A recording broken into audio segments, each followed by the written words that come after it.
Hello everyone, welcome to easy academic solution. তো আশা করছি তোমরা সবাই অনেক বেশি ভালো আছো। তো আজকের এই ভিডিওতে তোমরা যারা নবম শ্রেণীর শিক্ষার্থী তোমরা হচ্ছে বাংলাদেশ ও বিশ্ব পরিচয়ে অনেক সাজেশন চেয়েছো। তো তোমরা যারা ক সেটের আছো তোমাদের কিন্তু আমি রেগুলার সাজেশন দিয়ে থাকি। তো আমাদের সাজেশনের সাথে তোমাদের অনেকে কমনও পড়ে যায়, তাই এই জন্য তোমাদের হচ্ছে বাংলাদেশ ও বিশ্ব পরিচয় আজকে সাজেশন দেবো। এগুলো দেখে গেলে তোমরা অনেকাংশে কমন পেয়ে যাবে। তো দেখো তোমাদের এটা একটা এক্সক্লুসিভ সাজেশন আমাদের পক্ষ থেকে। তো দেখো এখানে তোমাদের জন্য আমরা কয়েকটা সৃজনশীল এবং সেগুলোর উত্তর সহ দিয়ে দেবো। তোমরা এখান থেকে ভালোভাবে খেয়াল করো। এই যে একটা সৃজনশীল এখানে দেখতে পাচ্ছ, হ্যাঁ, এই সৃজনশীলটা হচ্ছে তোমাদের জন্য খুব খুব গুরুত্বপূর্ণ। যারা হচ্ছে ক সেটের আছে এই সৃজনশীলটা হচ্ছে ধরো 100% এর ভিত্তিতে তোমার ধরো 99% তুমি কমন পেয়ে যাবে যদি ভালোভাবে দেখো। এই সৃজনশীলটার উত্তর আমাদের কাছে আছে। দেখো এই যে সৃজনশীলটা উত্তর কিভাবে করতে হবে, যে আমরা তোমাদের জন্য উত্তর দিয়ে দিয়েছি এখানে। এই হচ্ছে আমাদের ক নাম্বারের উত্তর, হচ্ছে খ নাম্বার। এরপর হচ্ছে গ নাম্বারের উত্তরটা তোমরা কিভাবে লিখবে, যে গ নাম্বার উত্তর আমরাও দিয়ে দিয়েছি। এবং এরপরে তোমাদের জন্য কি আছে দেখো, এই যে ঘ নাম্বারের উত্তরটা আমরা এখানে সুন্দরভাবে তোমাদের জন্য দিয়ে দিয়েছি। ঠিক আছে, এরপর আমরা 2 নং কোশ্চেনটায় চলে যাব। তো দেখো, আচ্ছা পরবর্তীতে দেখো আমাদের কি কোশ্চেনটা ছিল, যে মাইশা, এই যে দেখো এটা। তো ধরো 2 নম্বর মাইশার যে একটা কাহিনী আছে যে ডিসেম্বরে। তো এখানে হচ্ছে গুরুমণ্ডল কি দিবারাত্র সংঘটিত হয়, তার কারণ কি, সূর্যাস্ত তার কারণ কি, গ্রহের দিকে জীবের অস্তিত্ব থাকার প্রমাণ পাওয়া কিভাবে সম্ভব। এই যে কোশ্চেনটা দেখতে পাচ্ছ, এই কোশ্চেনটা এই যে এখানে সুন্দরভাবে দেয়া আছে। কোশ্চেনটা এইভাবে সুন্দরভাবে লেখা আছে। তো এখানে হচ্ছে যে সবগুলো কোশ্চেন উত্তর আমরা সুন্দরভাবে তোমাদের জন্য লিখে দিয়েছি। দেখো এই যে ক নাম্বার কোশ্চেনের অ্যান্সার এইটা হচ্ছে আমার খ নাম্বার। পরে যে গ নাম্বার কোশ্চেনের অ্যান্সারটা আমাদের এখানে ভালোভাবে দেয়া আছে, যে গ নাম্বারে কি কি করতে হবে।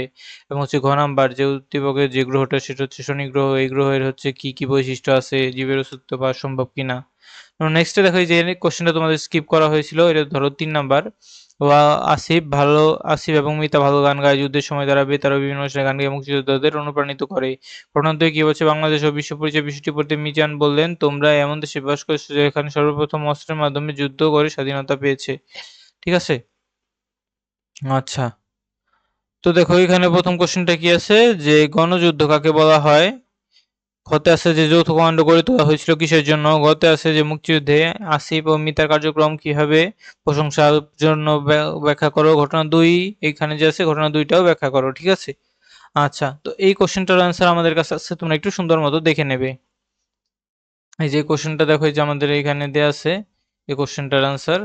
এখানে কোশ্চেনটা আছে যে গণযুদ্ধ কাকে বলে, যৌথ কমান্ডো কেন গড়ে তোলা হয়েছিল, মুক্তিযুদ্ধ আসিফ ও মিতার কার্যক্রম দ্বারা এটা কিভাবে ব্যাখ্যা করা হয়েছে, ঘটনা দুই এর এইটাই ব্যাখ্যা করো। ঠিক আছে, তো এই যে দেখো যে ক, খ, গ, ঘ এই সবগুলো কোশ্চেন আনসার কিন্তু আমরা সুন্দর মতো দিয়েছি। যে একটি দেশের স্বাধীনতা বা মুক্তির সংগ্রামের জন্য যে সামরিক বাহিনীর যে প্রশিক্ষণ দিয়েছিল তাকে হচ্ছে আদর্শ যুদ্ধ গণযুদ্ধ বলা হয়। খতে আছে 1971 সালে 21 নভেম্বর বাংলাদেশের মুক্তিবাহিনী মিত্রবাহিনীর স্মরণে যৌথ কমান্ডো গঠিত হয়েছিল। এরপরে হচ্ছে যে পাকিস্তানি বাহিনীর যে আমাদের কি ছিল, যে হানাদার যে বাহিনী ছিল তাদের হচ্ছে যে দক্ষতা সম্পর্কে জানার জন্য তাদের বিরুদ্ধে বিভিন্ন কমান্ডো গড়ে তোলা হয়। এর পরিপ্রেক্ষিতে 16ই ডিসেম্বর আমরা বিজয় পাই। ঠিক আছে, যৌথ বাহিনীর সমন্বয়ে। আচ্ছা, পরবর্তী কোশ্চেনটা দেখো আমাদের কি আছে, যে পরবর্তীতে আমাদের এই যে একটা সৃজনশীল আছে আর একটা সৃজনশীল এখানে 4 নাম্বারটা। তো তুমি যদি এই সৃজনশীল গুলো পড়ে যাও, তুমি ধরো এই 4টা সৃজনশীল তুমি কমন পেতে পারো, তাই এগুলো তোমরা অবহেলা করবে না। ঠিক আছে, আচ্ছা দেখো এখানে কি আছে, যে ক নাম্বারে প্রাকৃতিক সম্পদ কাকে বলে, গড়ান বনভূমি কি ব্যাখ্যা করো, এবং বি এর গতিপথ কি ব্যাখ্যা করো, বাংলাদেশ অর্থনীতিতে এটার ভূমিকা ব্যাখ্যা করো। তো এটার উত্তর দেখো কিভাবে আমরা করতে পারি। আচ্ছা, তো 4 নম্বর সৃজনশীলটা যা আছে এটার উত্তর, যে প্রাকৃতিক সম্পদ কাকে বলা হয়, প্রকৃতি থেকে পাওয়া সব মানুষ তার নিজস্ব মেটানোর জন্য যে তাকে প্রাকৃতিক সম্পদ বলে, যেমন মাটি, পানি, বায়ু এগুলো। হচ্ছে গড়ান বনভূমি কাকে বলে ব্যাখ্যা দাও, যে বাংলাদেশের দক্ষিণ পশ্চিম কোণে খুলনা, সাতক্ষীরা, বাগেরহাট এটা ম্যানগ্রোভ বনভূমির মতো গড়ান বনভূমি নামে পরিচিত। তারপর হচ্ছে জোয়ার ভাটা প্লাবিত হওয়ার কারণে এলাকার অনেক সময় ভেজা লবণাক্ত থাকে। ঠিক আছে, আচ্ছা। নেক্সটে দেখো কি আছে, এ বনের প্রধান বৃক্ষ গড়ান, গেওয়া, গোলপাতা। এ বনের যে অর্থনৈতিক গুরুত্ব অপরিসীম। নেক্সট দেখো আমাদের কি আছে, যে বি এর গতিপথ কি ব্যাখ্যা করো। তো বি আমাদের কি দেওয়া ছিল, চিত্রটা যদি আমরা খেয়াল করি, এই যে বি হচ্ছে যে আমার এখানে ছিল। ঠিক আছে, এই যে এখানে হচ্ছে আমার বি। তো বি এর গতিপথ কি এটা ব্যাখ্যা করতে হবে। তো বি হচ্ছে বাংলাদেশের অন্যতম নদী মেঘনা নদী। নিচের গতিপথ ব্যাখ্যা করা হলো, যে আসামের বরাক ও নদী ও নাগাল্যান্ড মণিপুর পাহাড় উৎপত্তি হয়ে কোথায় কোথায় এটাই যুক্ত হয়েছে, যে মেঘনা ও সুরমা কুশিয়ারা নামে হয়েছে।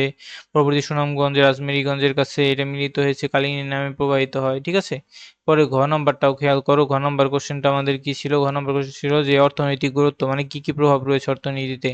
হচ্ছে কৃষিকাজ ও সেচ ব্যবস্থায় এর প্রভাব রয়েছে, পরিবহন ব্যবস্থায় প্রভাব রয়েছে। নেক্সট আর কি আছে যে মৎস্য সম্পদ এবং যোগাযোগ অবকাঠামো এই সকল ক্ষেত্রে এর প্রভাব রয়েছে।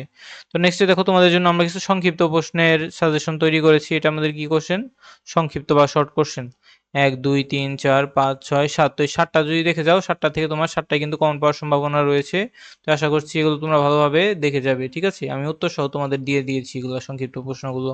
এবং যাদের ধরো আরো বিভিন্ন কোর্স করা লাগবে, ধরো হচ্ছে কারো ধরো উচ্চতর গণিত যাদের বাকি, উচ্চতর গণিত যাদের বাকি তারা কিন্তু আমাদের কাছে কোর্স করতে পারো। ঠিক আছে? উচ্চতর গণিতের কোর্সটা করতে পারো। সেখানে আমরা তোমাদের হচ্ছে সবগুলো এমসিকিউ এবং যে সৃজনশীল সিকিউ গুলো আছে সবগুলো তোমাদেরকে করাবো।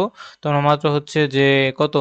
২৫০ টাকা দিয়ে আমাদের কাছে উচ্চতর গণিতের কোর্সটা তোমরা করতে পারবে। ঠিক আছে? আচ্ছা। তো এই কোশ্চেনগুলোর উত্তর কিভাবে দিতে হবে? সংক্ষিপ্ত প্রশ্ন যেমন যুক্ত ফন্টের পরিচয় কি? এই যে ১৯৫৪ সালে যে এই যুক্ত ফন্টের এইটা তৈরি হয়েছিল, কিভাবে তৈরি হয়েছে?